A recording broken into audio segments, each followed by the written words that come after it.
Hello, this TY. We have another incident in Waynesburg County concerning Phyllis Williams, and we have the details. Tell us your name and a little bit about what happened when you first moved in the house. My name is Clara Porter. This is my husband, Julius, my brother-in-law, Darrell, and we all moved together in the house on 315 Short Street. When we moved there were a lot of roaches, bed bugs, and a lot of things was wrong. I made a long list, but not even a half of that list was taken care of. And Julius had to do a lot of stuff, painting and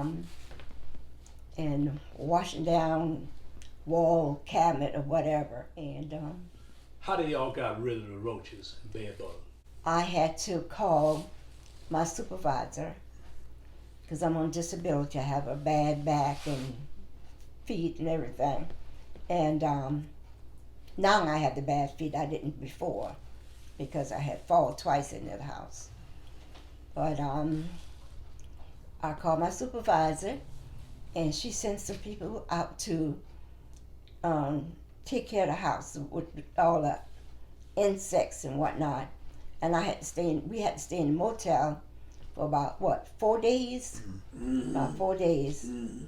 And that was money coming from our pockets, and then my case manager and stuff, they helped some. And it was just hard. So finally, we talked and decided we were going to move. Because they don't want, when you tell them the sink is leaking, this is going on. Well, the same thing going on at our house, but I had nothing to do with that. What kind of problem this caused for your mother? Well, my mother wasn't used to the rats and the bugs, all the different bugs, and mildew also caused me sickness as well. And Mildew, will that be mold? Yeah. What? mold. And that's what it was. I was allergic to the mold, and it would cause my asthma to flare up. And I couldn't hardly stay in there. Now, how about your mother? Well, It made her sick. some of the stuff made her sick, yes. And then she being a I forgot the name of it, Alzheimer's. Yeah, you had that. Now, what happened on the day when you stopped by Phyllis to ask her about the Deposit. We went to where she worked because they was letting the kids out for that day, and Julius and Darrell, they got out the car. I drove them there. They got out and went and talked to her, and I could hear most of what she says, but you couldn't hardly hear them. They could hardly get a word in edgewise. So we told them we was going to get the car from out of the backyard, and she called the police.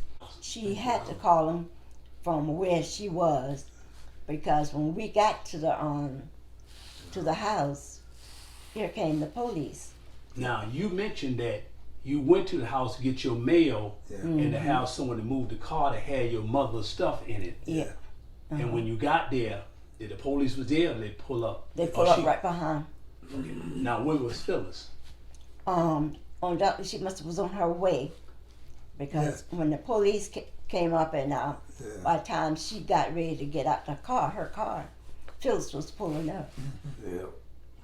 Okay. And what happened then? She got out and she was fussing and going on.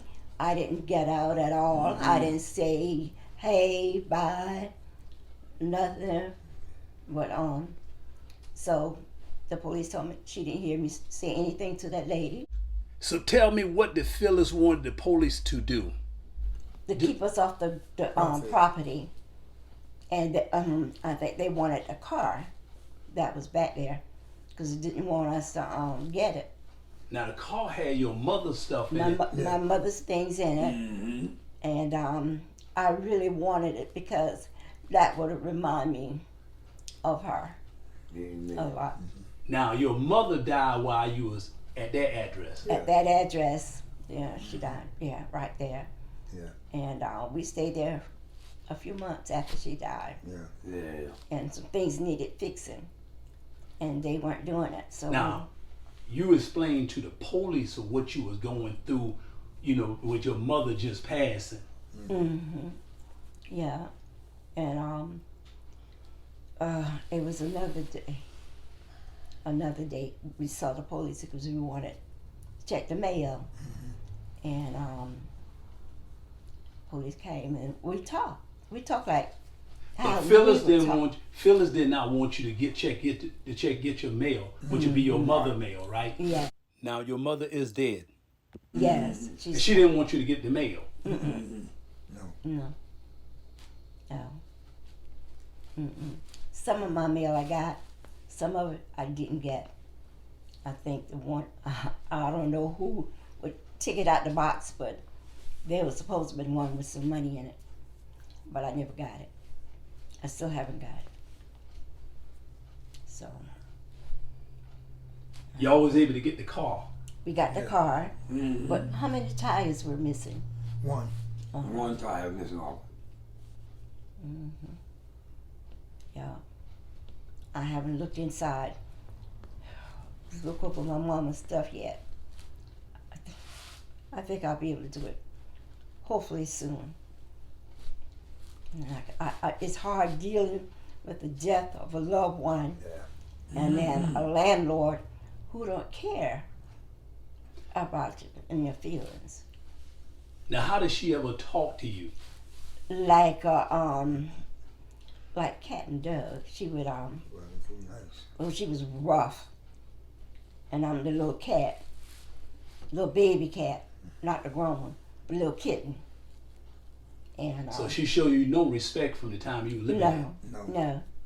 And she, and when she comes over, Now, you mentioned something about the floor in that house caused you to broke your leg, broke my feet, your feet. my right foot Tell me about that. twice.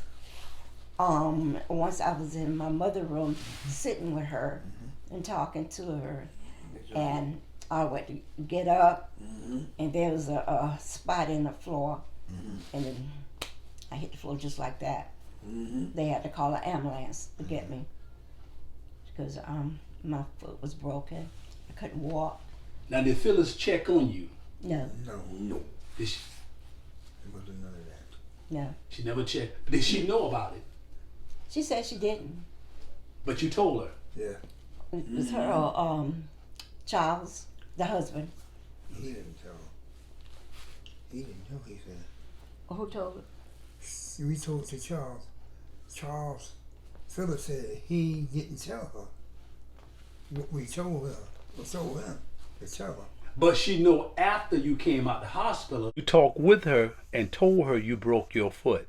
She said that well, nobody told me, and I didn't know anything. And some words she been using, I don't. Okay. Yeah. Well, thank you very much. The facts remain the same. There's more to come.